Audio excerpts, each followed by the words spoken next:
All right, good afternoon. My name is Jasmine Lawrence. It's really good to be here. Thank you guys so much for being here and your encouragement in doing so for us. So a little bit about me first, and then I'll get into the paper. So I have been working on an MDiv. I was doing that for 6 years. I got 2/3 the way through. And I was at a complementarian seminary, and I had health issues that were worsening at the time. So I explained a little bit of that connection in a recent Mutuality blog post called The Perfect Storm, if that gives any indication of what was happening. But I've switched over to an MA in theology. So at my current pace, it'll take another 3 years to finish a degree. And after that, I am not totally clear on what I'm going to do other than knowing that I would love to do a PhD. I would love to pastor as well, but I've got these health issues I need to get dealt with. So I've been saying my career goal is get healthy right now. So I am on a second career after military service, if that gives any background, just as you see the way I present or my background as well coming into how I study. This paper that I wrote, it was in my Old Testament class, and I wrote it a few years ago, so I've had some time to just reflect on it for a while. And I was interested in these 5 women that I'm about to talk about because I grew up as one of 5 girls. And so the story had caught my eye, even as a girl growing up. My mom was pushing me, encouraging me, very wise, to read through the whole Bible. And so these 5 girls, I was like, oh, it's kind of like us. So at the time of my writing, my opinion about women in the church was actually changing, which was an incredibly uncomfortable place to be when I was going to a complementarian church in a complementarian seminary and denomination.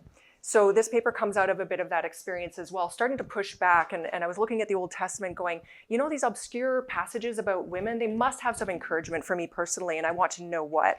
And here I was being given really good tools in seminary to learn about that.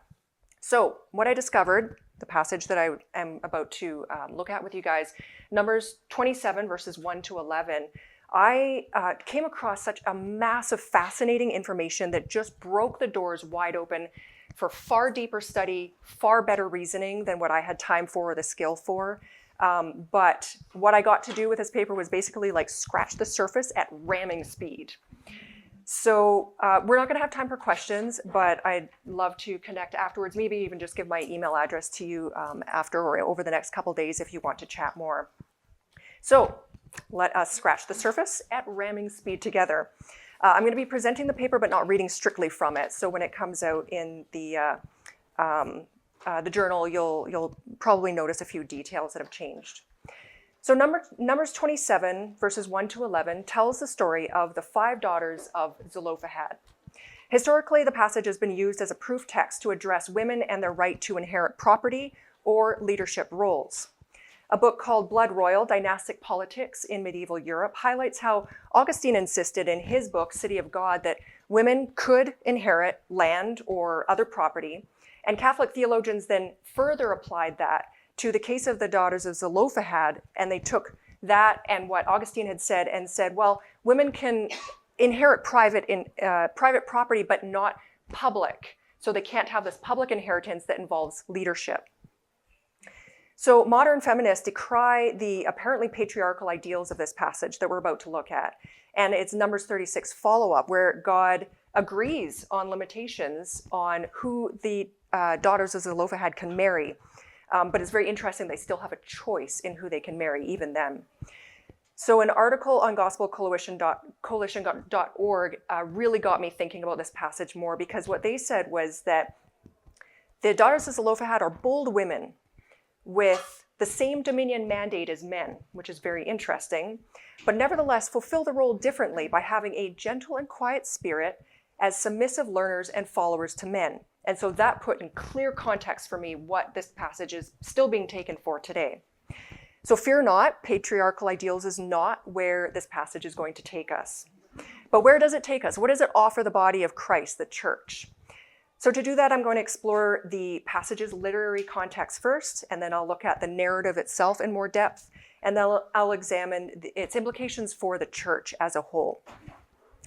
So literary context. Some scholars view the book of Numbers as an undiscerning mix of genres and sources. It's been accused of ostensible disorganization and structural confusion. However, I discovered other scholars who were making the compelling case for purposeful order in Numbers. Its narrative is Israel emerging from the sacred time and space of receiving the law at Sinai. So Israel is poising to proceed to and take ownership of the land that God has promised to them. The initial chapters of Numbers records the first census of those who are positioned to inherit. But in reality, these people have terrible attitudes about God, about Moses, and about inheriting Canaan. So they're not really ready to inherit. And the generation that has been positioned to inherit is now to be judged and wiped out. It's very intense. In Numbers chapter 25, so this is 35 years after that first census, Phinehas, the high priest's son, executes the last judgment by putting a spear through an Israelite and his Moabite prostitute. And then that's followed by the second census in chapter 26. Israel's new era thereafter is characterized first with the daughters of Zelophehad in Numbers 27. And sin and judgment take a back seat to everything that follows. Chapter 27 becomes a marker of a positive turning point in all of Israel's attitude as an entire nation. Zelophehad's daughters are identified in the usually males-only census in chapter 26 by individual name: Mahlah, Noah, Hoglah, Milcah, and Tirzah. They may be very young, even girls, seeing as they're not married, but I'll refer to them as women or daughters throughout. They're listed as the seventh generation from Joseph through Manasseh. The other tribes in the census list only 2 to 4 generations, except for Levi, which lists 5. And we're expecting about roughly 500 years from Joseph down to where these daughters are living, which means that really more than 7 generations have lived. So the author-editor has chosen purposefully to name and therefore honor 7 of their ancestors, and therefore the daughters as well. And these women are being set up already in the census for that honor. Levi's tribe lists 5 honored ancestors, which is meaningful because Phinehas, a Levite, had just heroically starred in chapter 26. So the daughters of Zelophehad become associated with Phinehas through narrative, proximity, and lengthier honored heritage. The daughters contrast Phinehas' violent, God-affirmed activity, though, because their activity is non-violent and God-affirmed. Phinehas had opposed the God-displeasing daughters of Moab, mentioned in Numbers 25, and the daughters of Zelophehad thus become a narrative foil to those dishonorable daughters of Moab.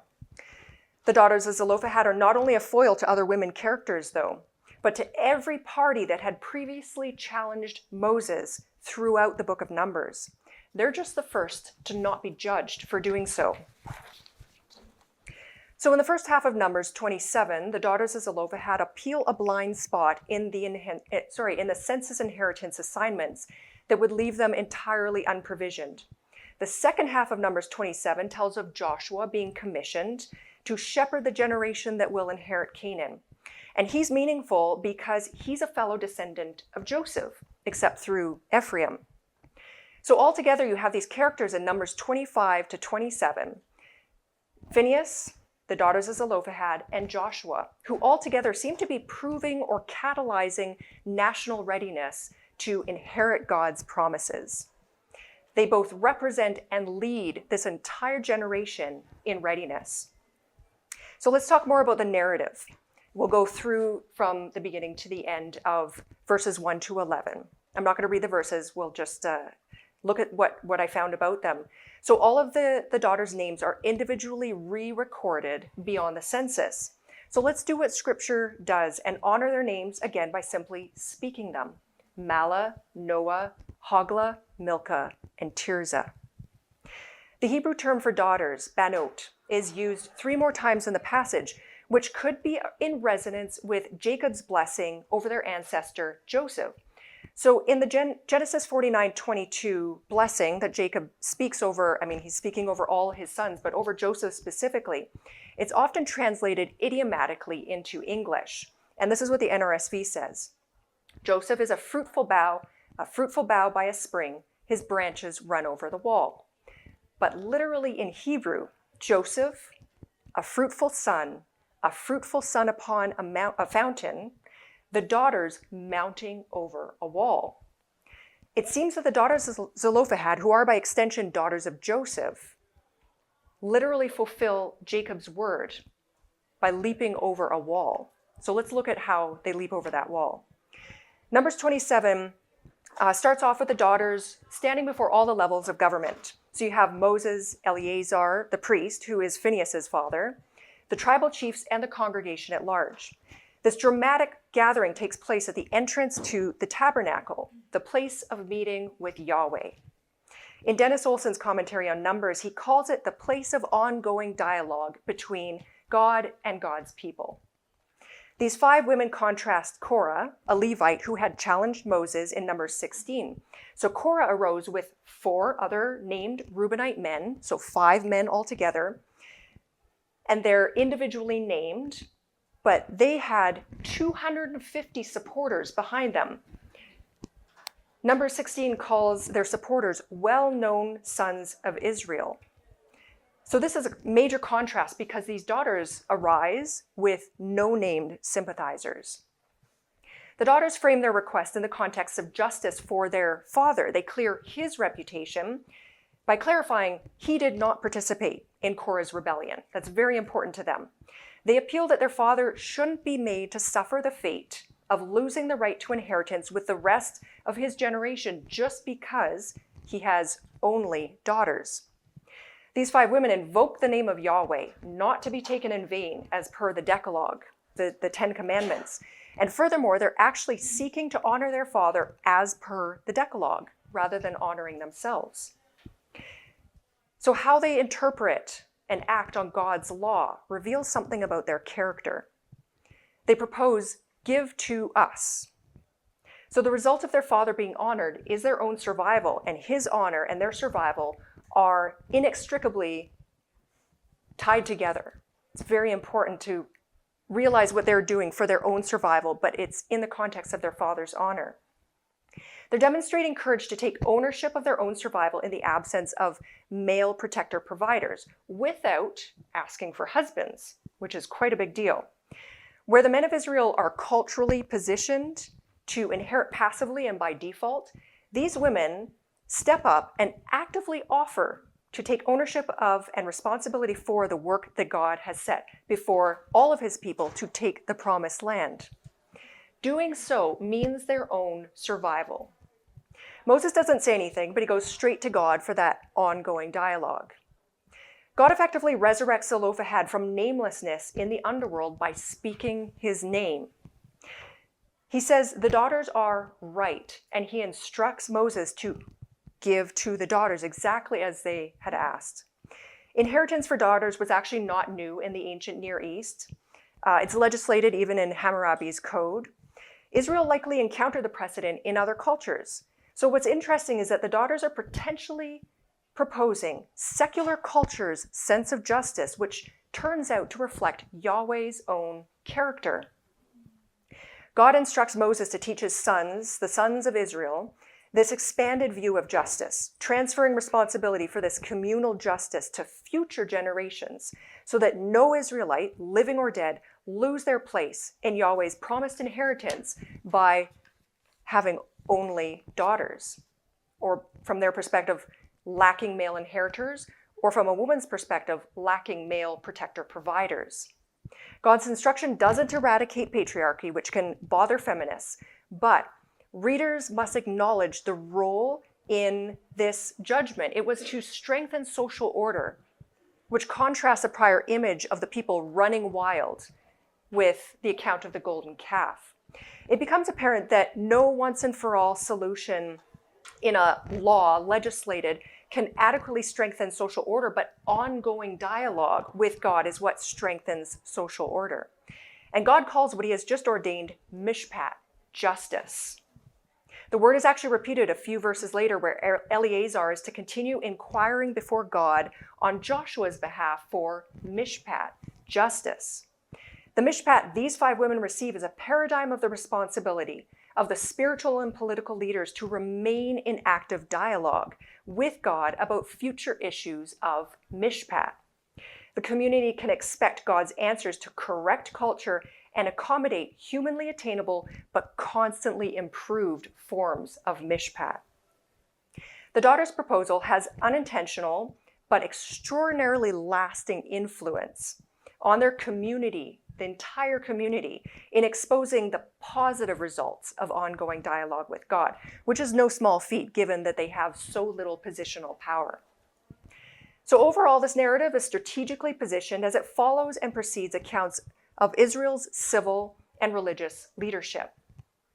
So with that, let's look at the implications for the church. And again, we're just scratching the surface.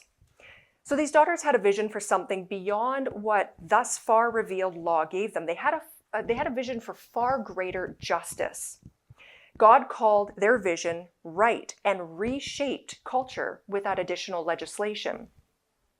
Valdemar Jansen, in his book Old Testament Ethics, A Paradigmatic Approach, points out that God's laws were not to regulate external behavior, but to form human character into God's own likeness.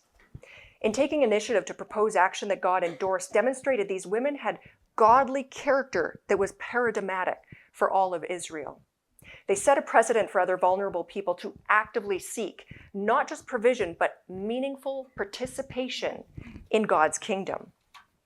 They set a model of peaceable proposals among God's people, an invitation for ongoing dialogue with God and with each other.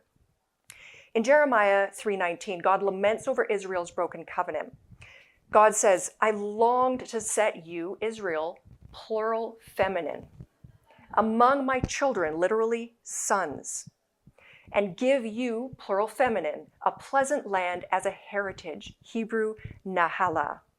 God had said to Moses, let the daughters of Zelophehad possess an inheritance, nahala, among their father's brothers.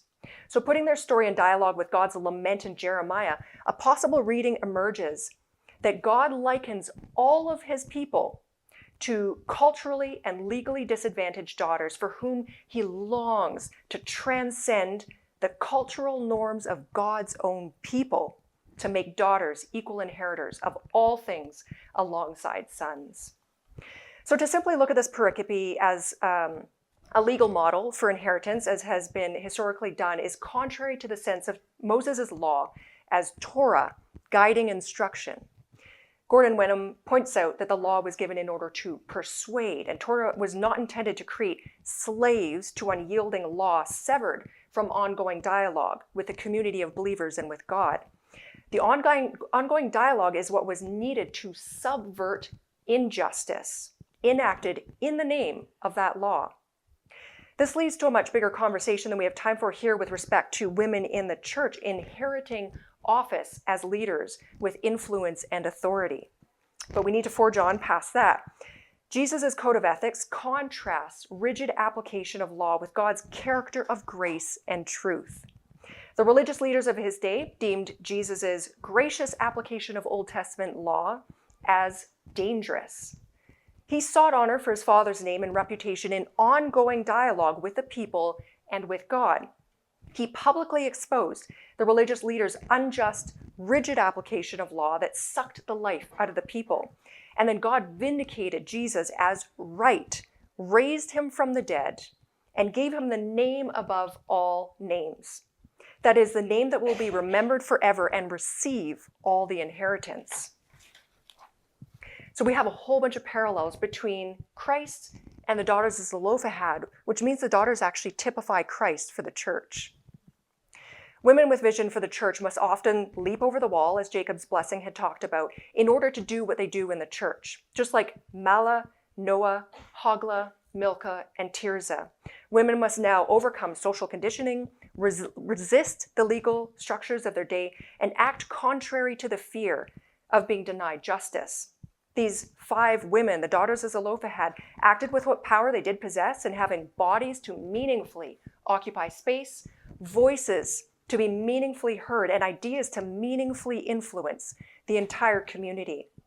So many women in the church are asking, let us honor our Father God's name by inheriting responsibility in the church alongside men, which becomes an opportunity for the women to thrive. The daughter's bold request challenges the limits of the church that the church places on the stewardship of God's kingdom and demands ongoing dialogue with the church and with God. Thank you.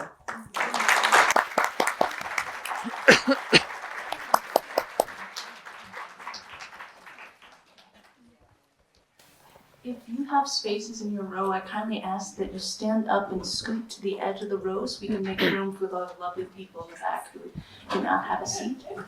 Thank you. Yes. Yes.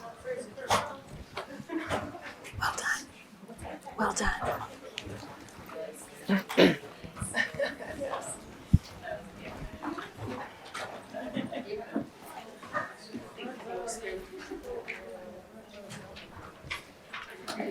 Everyone settled in?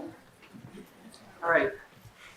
Good afternoon. My name is Marlene Mulwyk, and last month I graduated from Northern Seminary with a doctorate of theological ministry in New Testament context. And I was extremely fortunate to study there with a New Testament egalitarian dream team comprised of Scott McKnight, Nijay Gupta, and Lynn Cohick. My future career plans involve some combination of writing, teaching, video production, and preaching, and I'm currently already preaching. And my goal will be to help advance egalitarian theology, racial reconciliation, and God's kingdom in general. Now, the paper I'm going to present today is going to be trimmed down from what I sent in because we had time limits. The seeds for my paper were planted about 12 years ago when my life was completely blown up and destroyed by abuse that was justified by multiple people citing complementarian theology. It was so bad, I almost walked away from God. Thankfully, egalitarian theology saved my faith. However, I discovered quickly it's very hard to live as an egalitarian when you're surrounded on a daily basis by complementarians. And over time, I felt nagging doubts about egalitarian theology, and I finally decided that I needed to put those doubts to rest once and for all. And I did this by enrolling in my doctoral program, where I did a deep dive into the first century cultural context of the New Testament. For my doctoral thesis, I researched cultural beliefs about women in ancient Jewish, Greek, and Roman writings, and in a word, misogynist. Then I examined the way that those culturally bound beliefs have impacted the way that women are treated in the New Testament, in the history of the church, and in our world even today. And just a quick example of the importance of historical context. Historical context plays an important role in interpreting Bible passages on marriage. And a specific piece of that historical context is marrying age. Professor William Motor observes that in the Jewish and Greco-Roman worlds, the average marrying age for men was about 30, and the average marrying age for women was as young as 12. Sometimes even younger. In fact, grave inscriptions are a very important way that historians learn about the way people lived in the ancient world. And there is a grave inscription that states that the deceased wife was faithful to her husband and that he, quote, took me on his lap when I was a mere 7 years old. Now, beyond the normalized pedophilia here, this is an enormous piece of important cultural context that needs to be considered whenever we discuss the submission passages in the Bible, and that is why cultural context is so important. Now, turning to my paper, the paper I'm going to present right now is actually a small chunk of my doctoral thesis. If you have any questions or comments, please feel free to come up to me afterwards and I could give an email address, etc., etc. And with that said, let's get started. Several years ago, my family watched the movie Captain Marvel together. It has a strong female superhero in the lead role. Early in the movie, I overheard a man griping, of course the hero's a woman. That's what every movie has to have now, a female in the lead role. I'm so tired of this political correctness. I initially tracked with this line of thinking until I was suddenly struck by the thought, wait a second, have I ever watched a movie and complained, Yep, of course, the hero is a man. That's what every movie has to have, a male hero in the lead role.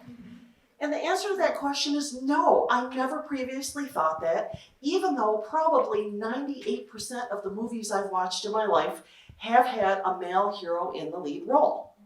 So why have I never had those thoughts? It's because I had unknowingly internalized a false societal belief that all lead roles in movies rightfully belong to men.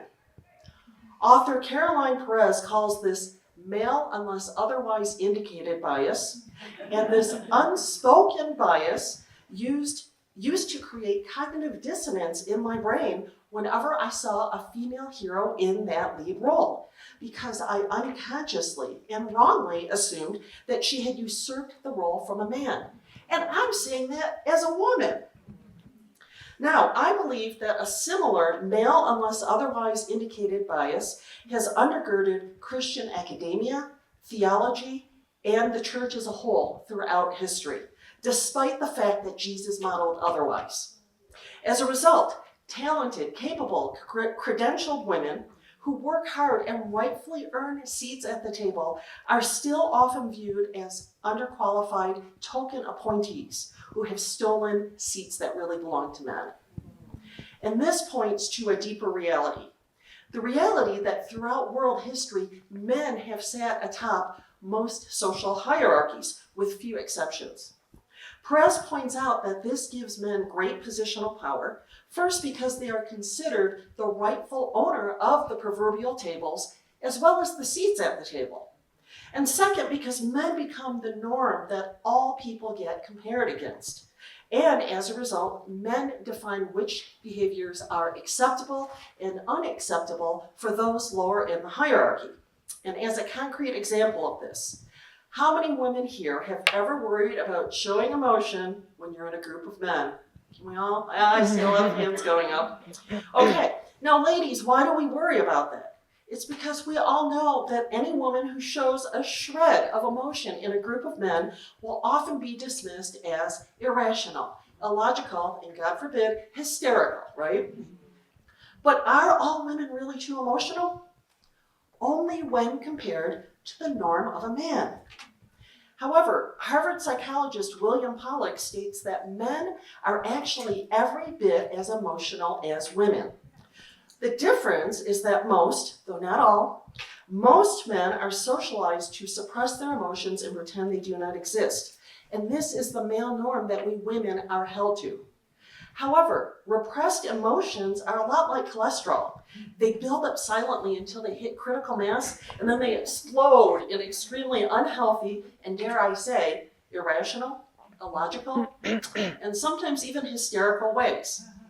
For example, according to the FBI and DOJ's most recently available statistics, which are for the years 2021 and 22, 77% of violent crimes are committed by men. 96% of active shooters were men. Men were more likely than women to use illicit drugs and die from drug overdoses. In addition, 93% of the US prison population in 2022 was comprised of men. Putting that in numbers, there were approximately 87,000 women in prison that year, and there were 1.1 million men. Worse yet, about a third of those 1.1 million men were Protestant Christians. These statistics, along with all of the church-related sexual abuse scandals that we've all heard about, raise serious questions. Is it wise for Christian women to voluntarily allow ourselves to be dominated and controlled by the men in our churches, in our lives? And how is it that a religion that was founded by a male God who empowered women, affirmed our equality, and directly entrusted the gospel message to women first, how is it, thank you, how is it that this religion is now being used to silence women, to shut down our giftings, and create the expectation that good Christian women ideally behave like passive doormats who let men do the thinking for us? On a deeper level, who created this system, and how can women begin to free ourselves from it? That's what this paper is about, And it begins by taking a deep dive into the origins of patriarchy. This involves looking back thousands of years to the era of hunting and gathering societies. Sociologists Gerhard Lenski and Patrick Nolan state that in these societies, men typically hunted for large animals, while women and small children typically gathered foods and hunted for smaller animals. Now, researchers have historically assumed that things were this way because men were more skilled and competent than women, so they handled the harder work. But in recent decades, a growing body of research indicates that early hunting and gathering societies were actually egalitarian, with women and men working cooperatively and choosing activities that were conducive to group survival rather than forced upon them by their gender. To unpack that, research conducted on approximately 200 adult skeletons from the hunting and gathering era shows that men who survived to adulthood lived on average to about 34 years and women to about 29 years.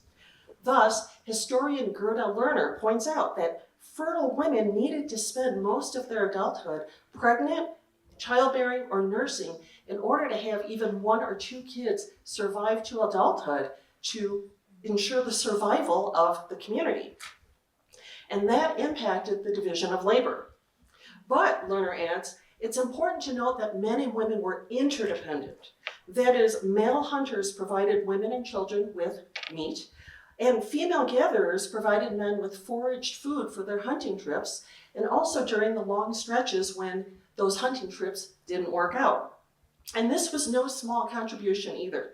Lerner points out that in both ancient and modern societies, quote, women provide on the average 60% or more of the food in these hunting and gathering societies. In other words, women were the primary breadwinners. Let that sink in. Lerner further observes that the worship of fertility and mother-type goddesses in ancient societies is indicative of the awe and wonder that people felt regarding the way that new life could grow in and emerge from women. For these reasons, she states that women, quote, must have been man's equal and may well have felt herself to be his superior. But attitudes shifted as nomadic hunters and gatherers began settling in permanent agricultural communities. Nolan and Lenski state that over time, men increasingly initiated war due to the development of metal weapons combined with communities accumulating valuable resources that other people wanted. This led to what Nolan and Lenski called the cult of the warrior, with successful warriors and their violent, aggressive behaviors gaining high status and influence in communities. And as these war-focused communities grew, they began developing cultural practices like female infanticide, which was a first step in devaluing females and setting them on a path to subordination. Nolan and Lenski explain that, quote, by reducing the number of girls, the group can devote its resources to the care and nurture of its boys, unquote. They also cite studies of over 600 primitive societies, which show that there was a ratio of 7 boys to 5 girls in these societies, which indicates that, quote, nearly 30% of the females born in these societies died as a result of female infanticide and neglect. Another step down the path to female subordination involved what anthropologist Claude Levi-Strauss calls the exchange of women. Strauss believed that this practice originated when agricultural family clans formed protective alliances with other family clans through the ritual exchange of gifts, and the most valuable gift was a fertile woman. Lerner stated that this practice may have begun with girls being exchanged at a very young age and then getting married when they got older, like 12 or 13. Whatever the case, Strauss observes that the more this became normalized, the more women became callously viewed as human currency to be used and traded for the gain of men. We even see this in the Bible. For example, in Judges 19-21, male elders of Israel come up with the following plan to provide wives for a large group of Benjamite men. Quote, the elders instructed the Benjamites. They said, go, hide in the vineyards and watch. When the young women of Shiloh come out and join in the dancing, rush from the vineyards, and each of you seize one of them to be your wife. So that's what the Benjamites did. How does a society get to a place where mass kidnapping is a socially acceptable way to find a wife? The answer is one step at a time. Right now, I'm going to share a few of those steps that have historically been used to subordinate women in the history of societies. But first, a caveat. What I'm about to share applies to men as an aggregate group of dominant power holders. However, it does not describe all individual men. And that's important because there are very good individual men in this world and sitting in this auditorium right now. And I want you to know that you are respected and honored, okay? This is an aggregate group of men we're talking about. So, step number one of subordinating women involves men placing themselves in a position of dominance. And this began with the exchange of women, and sociologist Rosemary Hopcroft states that an important part of an exchange woman's value lay in her ability to produce a child whose father was known. So this led to men controlling women and their sexuality via keeping women sequestered at home, keeping them chaperoned and covered up in public, and severely punishing and executing women for promiscuity. Step number two of subordinating women involves creating legitimizing myths. Psychologists Jim Sedanius and Felicia Prado explain that legitimizing myths are narratives that explain why a subordinate group is inferior and therefore needs to be controlled by the dominant group. For example, there is a legitimizing myth that men make better decisions than women because women are emotional, irrational, and not as smart as men. How does a myth like this get spread? A key method involves getting influential people to endorse the myth. And what better endorser than God himself? Throughout history, elite men have successfully obtained God's endorsement by giving financial gifts to influential clergy members who publicly proclaim then that the male elite's power and authority come from God. Therefore, to challenge that person is to challenge God. And by the way, that's going on in our country right now. Step number three of subordinating women involves normalizing the mistreatment of women on a societal scale by enacting laws that insert legitimizing myths right into the legal and judicial system. Examples include laws that made women the legal property of men, denied women the right to vote or testify in court, and allowed men to abuse women without consequence. Step number four of subordinating women involves indoctrinating women to psychologically accept our inferiority and participate in our own subordination. And right now I'm going to share a few social enforcement mechanisms that have been effectively used to accomplish this. Method one involves indoctrinating from as young an age as possible. Method number two involves thought-terminating cliches.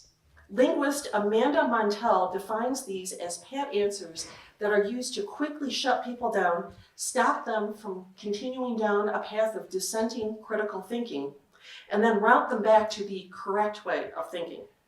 And a great example of this is, that sounds like a slippery slope. This is highly effective because it taps into the fear of heresy and hell to shut down critical thinking. And FYI, interestingly, cults, including Jim Jones's Kool-Aid cult, are known for successfully using this technique. Method number three of indoctrinating women to accept lower status involved using false equivalencies. In the story of formal logic, a false equivalency is when two groups have something in common and people think that the two groups are exactly alike when they're not. For example, suppose there's a woman who is a strong leader and strong speaker, and she's also a power-hungry communist. Therefore, some will say, all women who are strong leaders and speakers are also power-hungry communists. Now, this is not true, but a lot of Christians, unfortunately, think it is. And they successfully leverage it to scare away highly qualified women from being the leaders and speakers that God created them to be. Method four of indoctrinating women to accept lower status involves silencing us and our voices by removing us from writing and by ignoring and suppressing the existence of women's writing. When women are silenced, it keeps us isolated, makes us less likely to speak up about misogyny. In addition, when the only voices speaking about women are men, this is how legitimizing myths and false equivalencies take root. As a quick side note, Lerner contends that during the development of human society, subordination of women preceded subordination and enslavement of other people groups, and in fact, helped men develop the techniques to make this possible.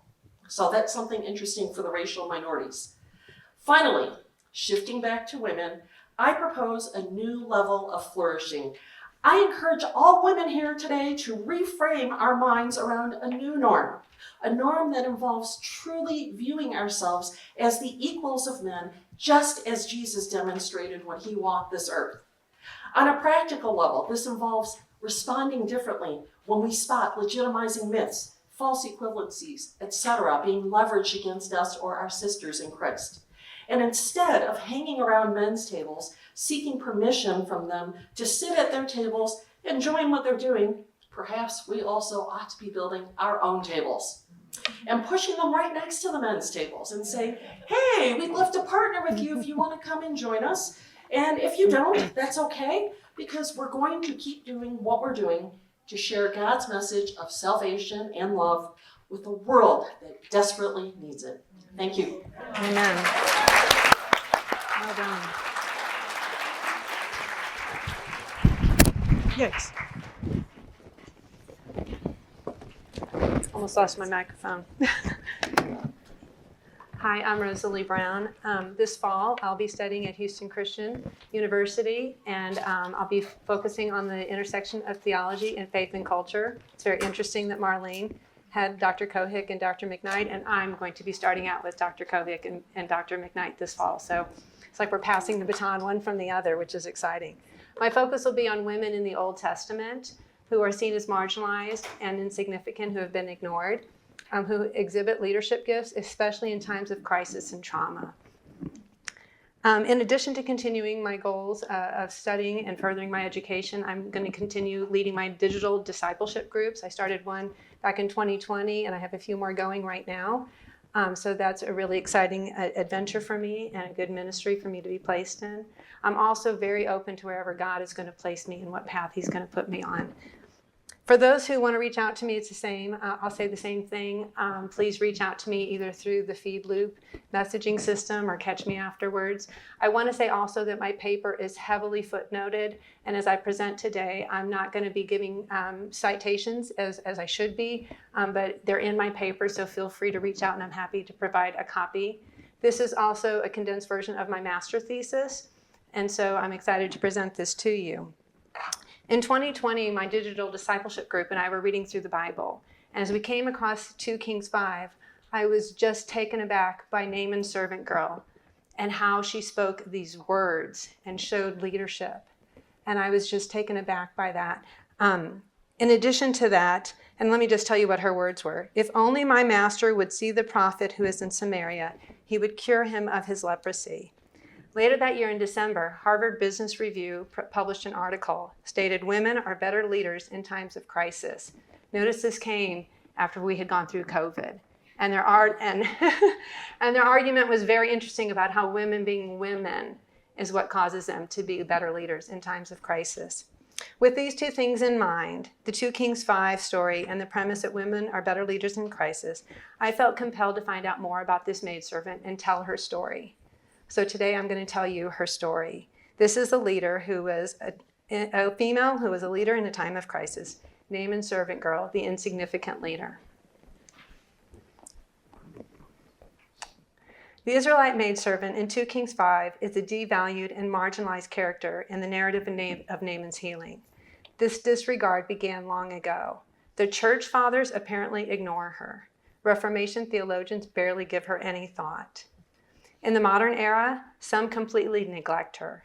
Several scholars provide only a passing reference to her. Many times, just basic details are presented. Often, the focus is on describing her as a young child, a little maiden, or a fragile girl. Only one scholar depicts her as a young woman. Even in works with a feminist perspective, it's impossible to find mention of her. She is likened to trivial characters within the biblical text and characterized as pathetic and unaware of her impact. Some significantly diminish her highly probable traumatic experience, while others use her existence to provide a contrast to Naaman. Her limited role in the narrative is often noted. One scholar describes her as insignificant, but then notes she may have some value. Similarly, another describes her as having enough faith to speak up without awareness of the end result. At times, the focus is on her femininity, on her unobtrusive and respectful persona. One scholar highlights her relational characteristics. Another argues that this young girl's story has been idealized and characterizes her as a victim. Others point out the movement from within the story from the insignificant, the female, to the important, the male kings. Scholars diminish the fullest extent of her impact, stopping just short of calling her a leader, with some describing her as visionary. Another likens her to well-known prophets of the Old Testament. Others speak of this maidservant as an evangelist or missionary. The tale of 2 Kings 5 seems to play out as a comedy. Due to a perhaps deliberate misunderstanding, regional war almost broke out between Syria and Israel based on the words of the maidservant. These nations were linked through Shem, Abraham, Rebekah, Leah, and Rachel. Yet they were enemies as far back as the reign of Solomon, with no love lost between the two countries. The king of Israel and the king of Syria were primed to fight over the smallest of misunderstandings. In this time of a tense armistice, this young woman led as a bridge builder, linking those who were separated. She connected Naaman to a place where he could enter into the true kingdom. Participating in God's purposes, she used her influence to promote peace and reconciliation to the very man who held her captive. She could have chosen not to speak given her position within society, yet she knew who she was. The text only identifies her as a Na'ara Katana. She was nameless, and as such, immediately marginalized. Ironically, she may have been named after entering into Naaman's household by being tattooed with Naaman's personal name. Unlike Naaman, this maidservant had no important task to complete, no positional authority to distinguish her, no earthly king who looked upon her with favor. As a captive from the borderland raids, she was unimportant, defenseless, and as De Andrade notes, vulnerable to abuse, particularly sexual exploitation given her gender. She carried the identity of a degraded person in both the larger society and within the household of Naaman. She shared a similar societal status with Rahab the prostitute.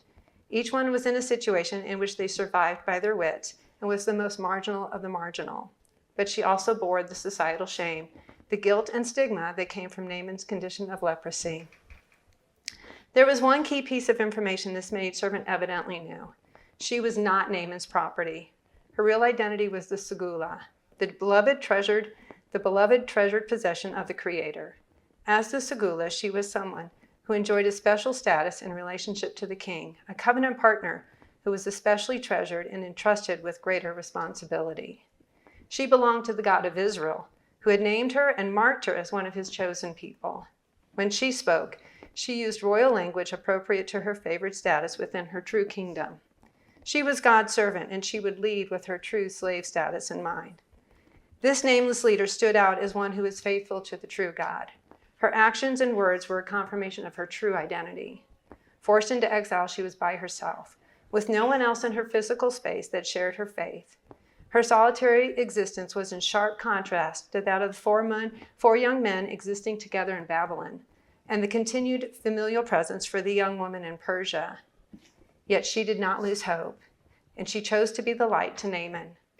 She could have viewed Naaman's illness and suffering as just and right, since he was a representative of a historic enemy, part of a pagan nation, and one who had control over her life. Or she could see his suffering from a different perspective. She was a faithful representative of a kingdom of priests and a holy nation, and carried out her role as priest to the pagan Naaman. With a prophetic voice, she demonstrated her faith in Yahweh and initiated the chain of events.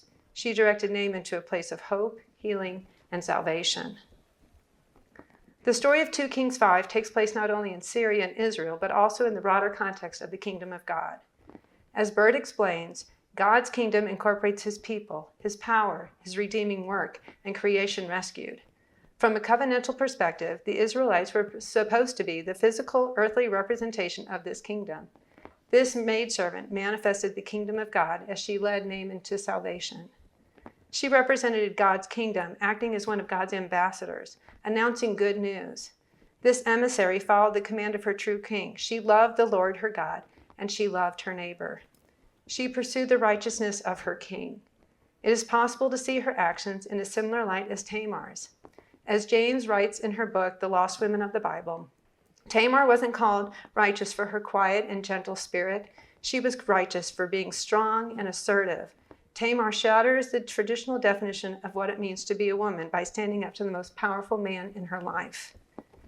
As Hans Piazza notes, this young woman acted outside the structures of hierarchy and the power of kings or religious officials. She led as one from the margins. Her approach could be likened to the faithful Israelite woman of Abel. Her words influenced action. She expressed a better course to Naaman with boldness.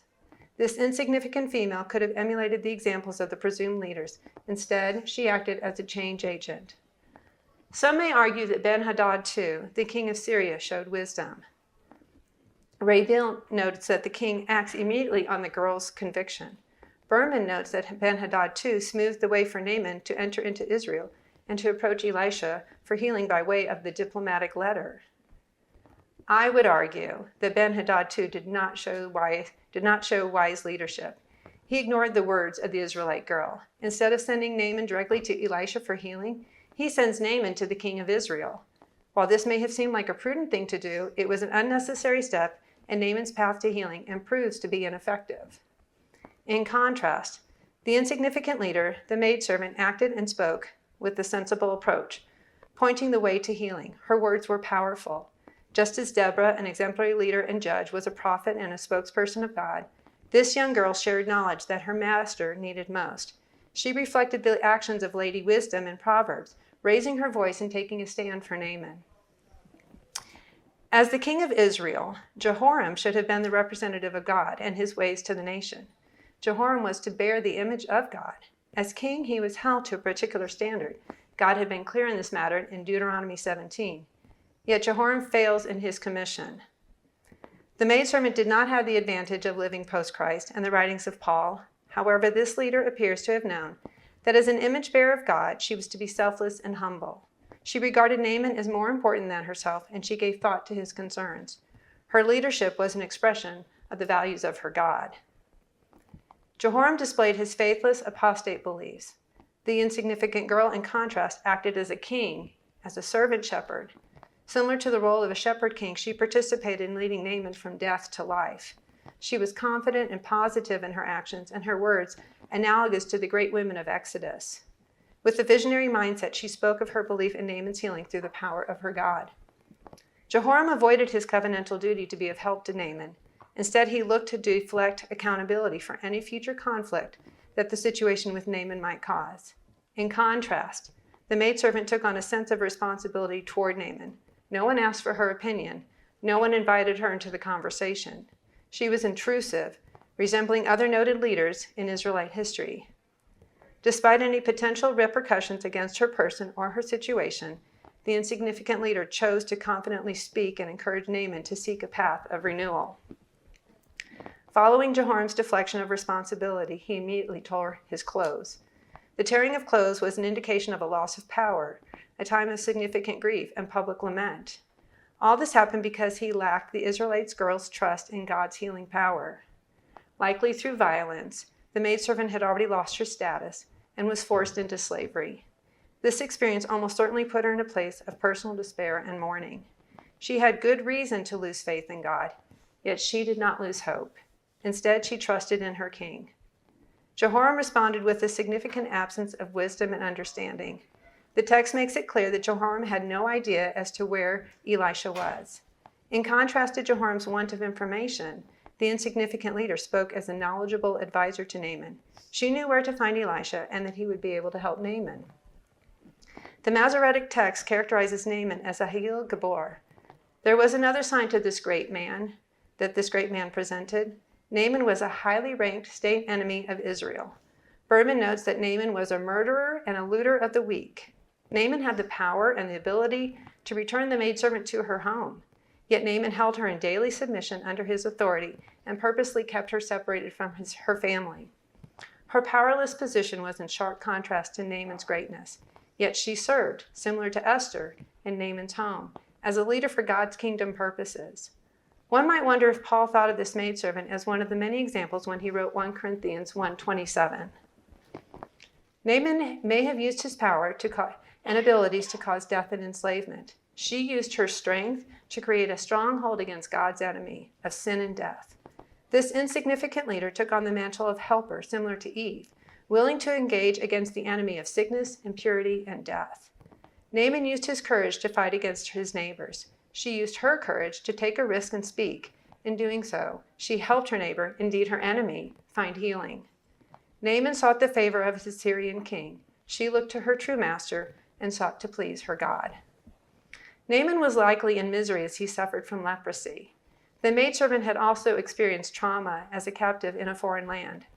Through her significant sorrow, she took her experience of affliction and used her knowledge to be of use to Naaman in his suffering. Brueggemann notes, the force of the young girl was as decisive as the work of the prophet Elisha. She demonstrated to Naaman God's kingdom truth that all humanity shares equal status under their Creator God. She spoke up, boldly and confidently. She operated with the same leadership as others in the Old Testament record. House notes, she acts like Daniel, Mordecai, Ezra, Nehemiah, and other exiles who care for the spiritual and physical well-being of their conquerors. She was an unapologetic, faithful envoy of her God. This young woman trusted in God and served his kingdom purposes by guiding the process of change. Due to his terrible illness, Naaman was probably anxious and possibly deeply depressed, sad, needy, and resentful. In contrast, in a manner similar to Joseph, she gave no thought to her own needs or unhappy situation. Rather, she selflessly and compassionately showed how and she selflessly and compassionately shared how and where transformation was available. She led Naaman away from physical and spiritual impurity and toward life and salvation. Naaman may not have been looking for her to be his leader.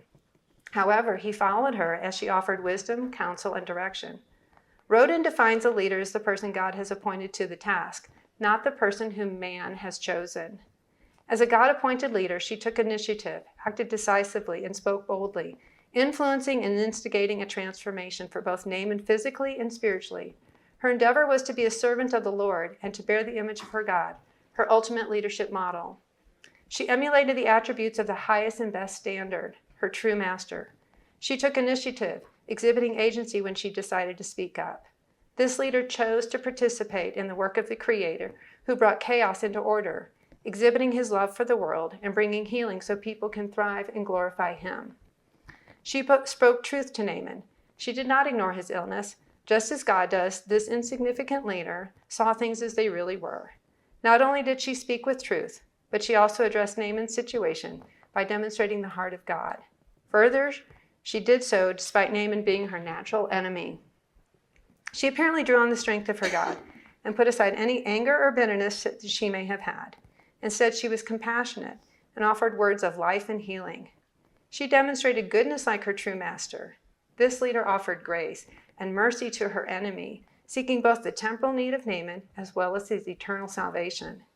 In all this, she anticipated Jesus' command to love our enemies and to do good to those who spitefully use us. She emulated her king's most significant characteristic, his love for his creation. She represented the characteristics of her God: agency, truth, compassion, goodness, mercy, grace, and love. In doing so, she reflected God through the pursuit of the things that he pursues, through the bringing and making of peace. In bearing the image of her God, she embraced the role of being an insignificant leader in the kingdom. Commentators may have kept her insignificant because she's nameless and because she's a female. However, because she is nameless, she becomes significant. If she were named as other characters in the biblical record, we might have a difficult time identifying with her. We may be intimidated by elevated status, title, or accomplishments. It is through her namelessness that we can identify with her and emulate her example. The young Israelite girl was an insignificant leader in the kingdom. In a time of faithless leaders, this marginalized leader was raised up by God to be a better representative, a better leader. She lived out her true status of Imago Dei. This insignificant leader acted as a bridge builder. Her world was full of strife and animosity. Naaman was her historic enemy and controlled her daily life. Yet she acted like an envoy of the true kingdom. Her words pointed to peace and reconciliation.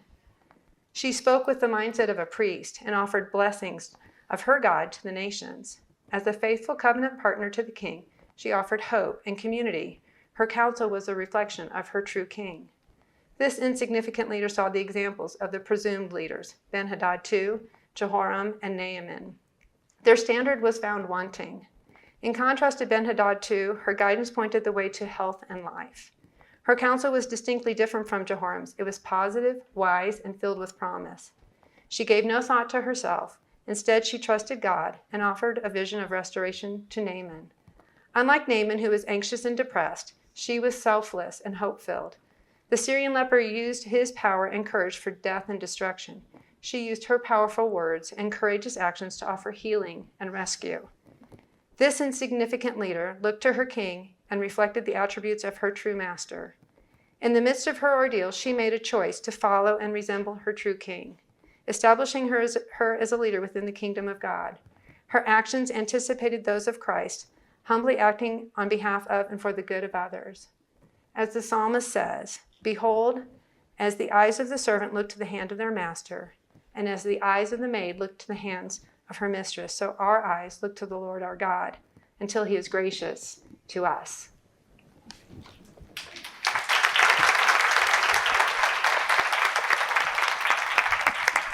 One more round of applause for our student.